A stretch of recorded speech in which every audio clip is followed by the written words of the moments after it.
To your channel Ranjan study. I hope कि आप सबकी होली बहुत अच्छी रही होगी। तो चलिए आज का प्रैक्टिस सेट नंबर 9 शुरू करते हैं, जिसमें कि हम आप लोगों के लिए करा रहे थे हिंदी और जीके जीएस। चलिए आइए देखते हैं।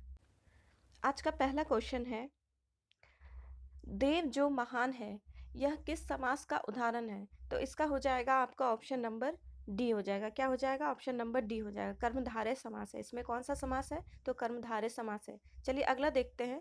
संपन्नता का विलोम शब्द कौन सा है? तो संपन्नता का विलोम शब्द आपका हो जाएगा निर्धनता। क्या हो जाएगा? निर्धनता हो जाएगा। चलिए अगला देखते हैं। निम्न में से कौन सा पीछे चलने वाला शब्द समूह हेतु एक शब्द है? तो इसका हो जाएगा आपका ऑप्शन नंबर डी अनुगत। अनुगत जो शब्द है वो पीछे चलने वालों के लिए हम यूज करते हैं। चलिए अगला देख लेते हैं क्वेश्चन नंबर 4। कट जाना मुहावरे का अर्थ है। तो कट जाना मुहावरे का अर्थ क्या हो जाएगा? इसका हो जाएगा आपका ऑप्शन नंबर ए आंखें चुराना। चलिए अगला देखते हैं। घर का पर्यायवाची शब्द। तो इनमें से घर का पर्यायवाची शब्द कौन सा हो जाएगा? तो घर का पर्यायवाची शब्द होगा आपका गेह। क्या हो जाएगा? गेह। ऑप्शन नंबर बी हो जाएगा। याद रखिएगा आप लोग इसको। वह लाचार है क्योंकि वह अंधा है। इस वाक्य में कौन सा अव्यय है?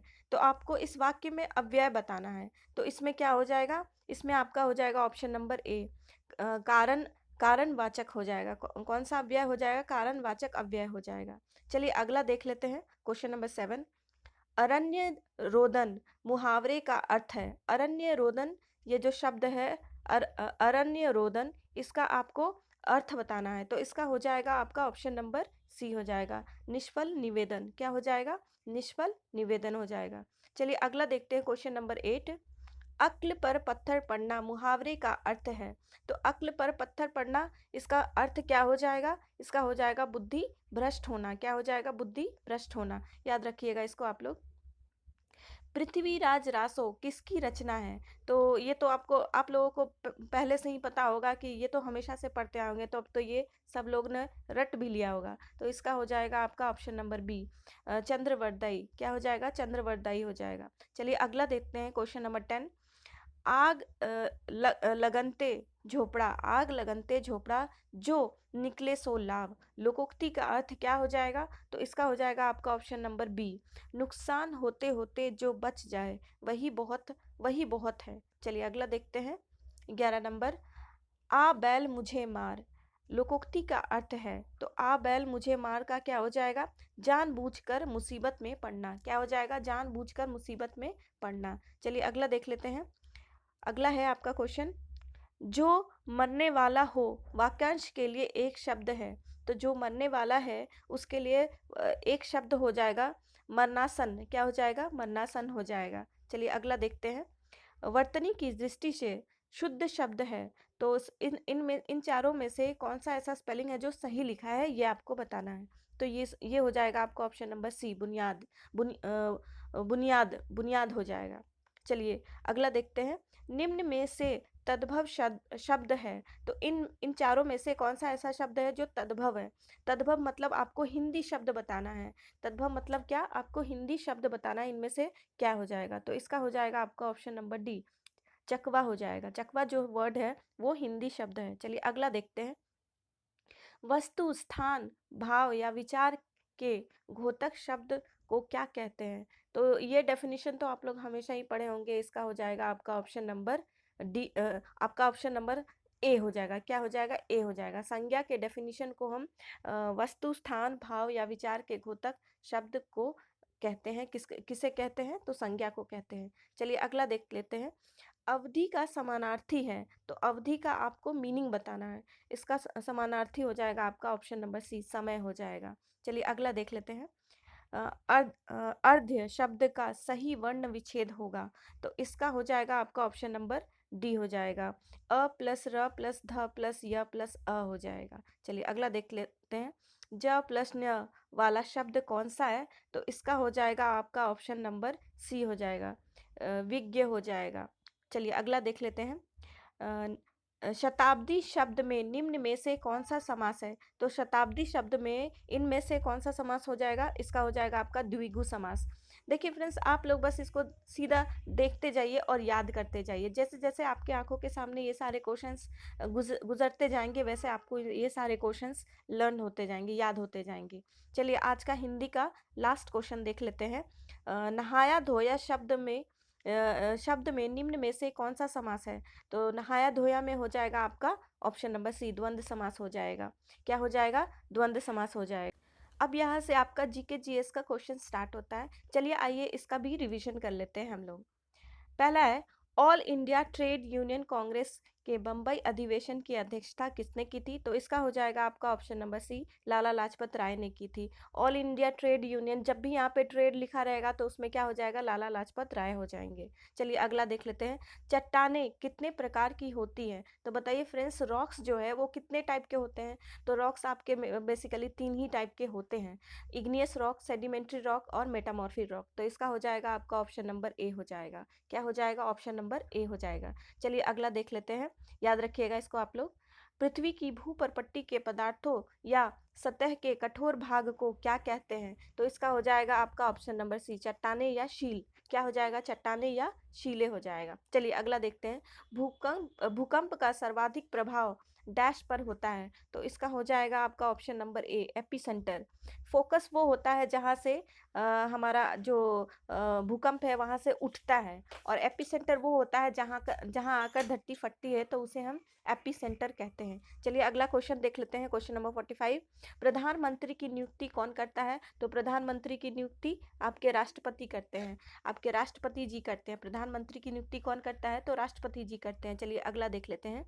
निम्नलिखित कथनों में से कौन से सत्य हैं? इनमें से कौन सा सही है, आपको ये बताना है। तो इसका हो जाएगा आपका ऑप्शन नंबर डी हो जाएगा। ऑप्शन नंबर डी हो जाएगा। 2 और 4 जो है ये आपका सही लिखा है। चलिए पढ़ लेते हैं।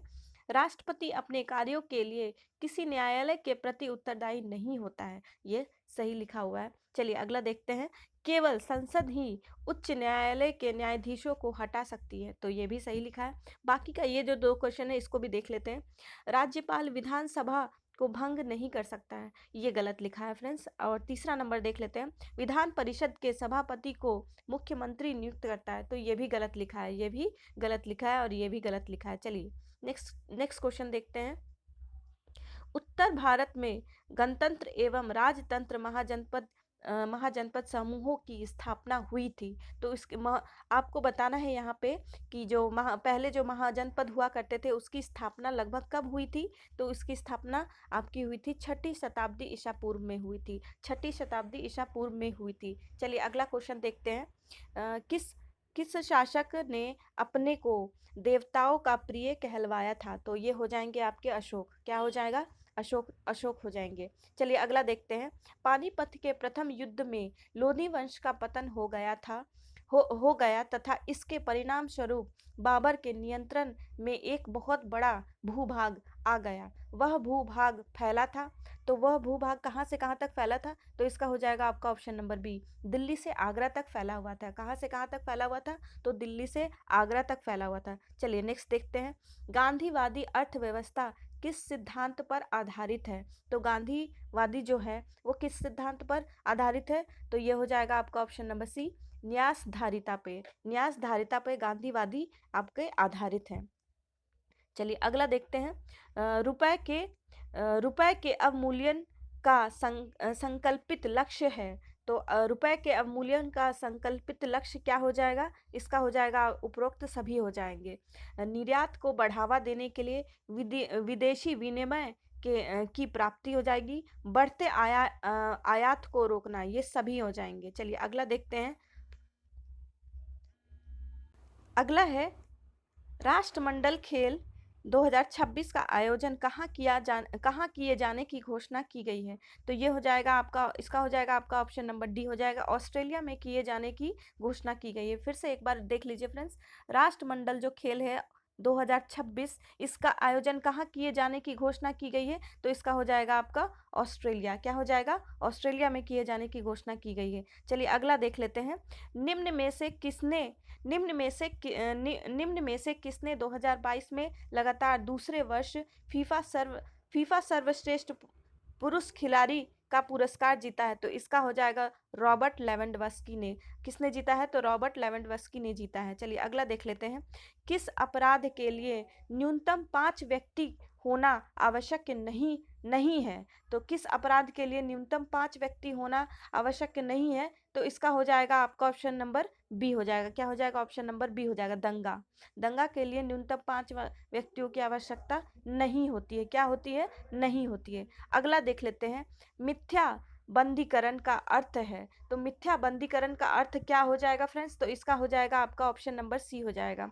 बिना किसी विधि औचित्य के एक व्यक्ति की स्वतंत्रता का पूर्ण अवरोध, ये हो जाएगा आपका ऑप्शन नंबर सी हो जाएगा। चलिए अगला देख लेते हैं।